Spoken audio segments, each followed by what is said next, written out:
Expectation এত high, না পেলে আমরা কষ্ট পাই। তাহলে বিষ্ণু বলেছেন, হয় স্ট্রেঞ্জার নয় ট্রাভেলার, এইভাবে থাকো। ওয়া ইযা আমসাইতা ফালা তানতাযিরিস সাবাহ ওয়া ইযা আসবাহতা ফালা তানতাযিরিল মাসা। আব্দুল্লাহ, যখন সকাল হবে সন্ধ্যার এক্সপেক্ট করো না, যখন সন্ধ্যা হবে সকালের এক্সপেক্ট করো না। সকালবেলা তুমি বিশাল আশা নিয়ে বসে থাকো না যে সন্ধ্যা পর্যন্ত বাঁচবা। যদি বাঁচো, সন্ধ্যা পাও, ভালো, আলহামদুলিল্লাহ।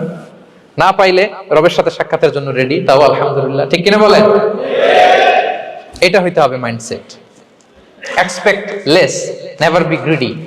প্রত্যাশা কম রাখেন, আপনি হ্যাপি হবেন। কিন্তু আমাদের মধ্যে অনেক এক্সপেকটেশন, যেটা আমাদের কষ্ট দেয়, অসুখী বানায়। আরো লাগবে, আরো লাগবে। অনেকের মধ্যে, সবার না, অনেকের মধ্যে এই প্রবণতা আছে না নাই? বিশ্বনবী বলেন, লাউ আন্না লিবনি আদম ওয়াদিয়ান মিন যাহাব আহাব্বা ইয়াকুনা লাহু ওয়াদিয়ান।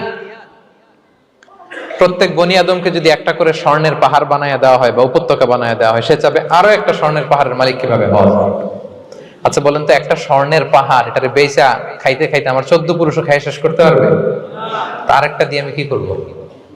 কিন্তু বিষ্ণু বলেন, অনেকের প্রবণতা আরেকটা চায়।